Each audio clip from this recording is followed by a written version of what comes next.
Je m'appelle Amir.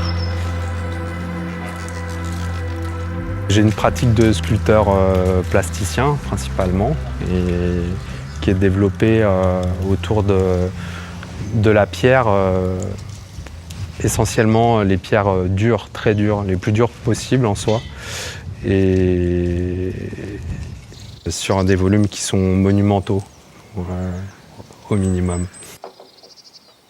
Concevoir une sculpture en pierre, souvent, c'est retranscrire une idée, de mon point de vue, c'est une idée philosophique. Les premiers exemples, ça va être voilà, la statuaire grecque ou même l'ornementation égyptienne. On arrive à avoir une idée globale de la pensée de ces civilisations, même plusieurs centaines d'années après, au travers du média, entre guillemets, de la pierre. Mais du coup, l'intermédiaire, c'est le sculpteur. Et dans sa pratique, le sculpteur il est forcément dans ce courant philosophique-là, quoi qu'il en soit, parce que sinon il ne peut pas réaliser correctement, quoi. Il y a plusieurs méthodes pour réaliser un volume dans un bloc de pierre. Et justement, ces méthodes-là qui découlent de la géométrie vont permettre philosophiquement, à l'échelle d'un chantier, d'un bâtiment, des résultats particulièrement différents. Dans la dernière pratique de taille, au sens propre du terme, il y a ce processus de taille directe qui, lui, annule complètement l'idée, voire même le concept de projeter un volume dans un bloc, tout simplement parce qu'en fait, il va permettre au sculpteur de travailler le bloc sans aucune maquette et projection dans ce bloc-là autre que l'acte de tailler le bloc. Donc il n'y a pas d'intermédiaire géométrique. Voilà. Et ce qui est fascinant avec cette méthode-là, c'est que, en fin de compte, en tout cas pour ma part, pour le travail que j'ai développé depuis cette pratique quotidienne de la taille directe, parce que maintenant je ne fais plus rien d'autre, la conception du volume a été, au travers de la taille directe, littéralement conçue par la projection du reflet de la lumière sur la conception du volume. C'est-à-dire que c'est la lumière, c'est le reflet de la lumière en intérieur ou en extérieur qui va aller me faire chercher tel type de volume au travers de la pratique de la taille directe.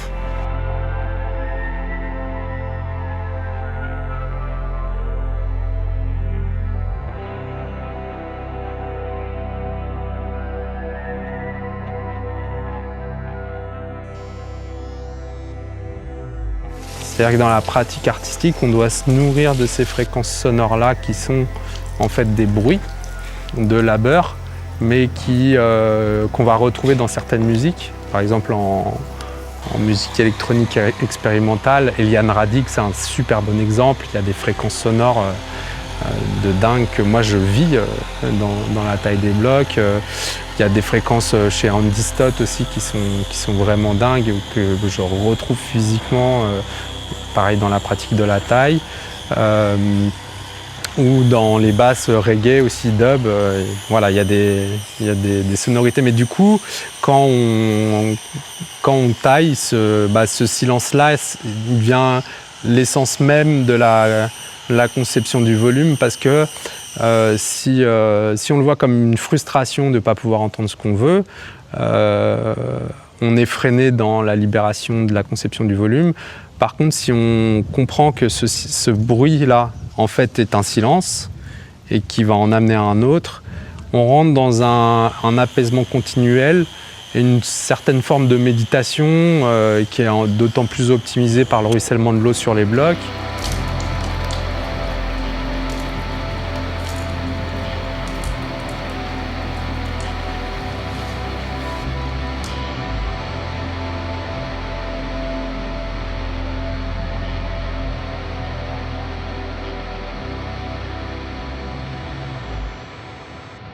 J'ai un plaisir particulier pour les commandes publiques en extérieur. Et j'ai eu l'originalité de faire ma première, entre guillemets, mais de manière illégale. Et maintenant, j'ai des possibilités qui m'offrent une légalisation de la gestion de ces commandes-là, ce qui est super. Et du coup, en fait, ce qui m'intéresse dans l'implantation de l'espace public, c'est des secteurs qui sont pas forcément avantagés d'une certaine manière. C'est-à-dire que, par exemple, la première sculpture qui a été posée illégalement, ça a été dans une zone révolutionnaire en Ukraine, à la veille, mais vraiment à la veille du début de la guerre civile, en plein centre de Kiev. Et en fait, ça avait du sens d'aller le faire là-bas, parce que ce qui se passait était incroyable. Et le fait de voir des gens se réveiller, à peu près 30 000 personnes en moyenne, se réveiller tous les matins et agir dans la Révolution et construire un nouveau monde, ça me paraissait méritant d'avoir une trace lapidaire de ça, Donc c'était un acte assez original, pas forcément légal, mais du coup qui m'a offert une lecture de l'espace urbain et de la méthode de gestion de commande qui me convenait. Voilà. Et que maintenant je peux retranscrire dans l'implantation de mes œuvres dans l'espace public.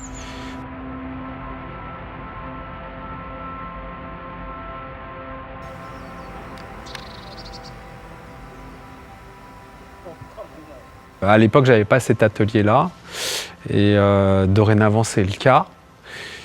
Et ce qui fait que j'ai une qualité de production qui est équivalente à un atelier de production spécialisé dans un berceau italien qui sont un peu les meilleurs pour ça, mais en Île-de-France.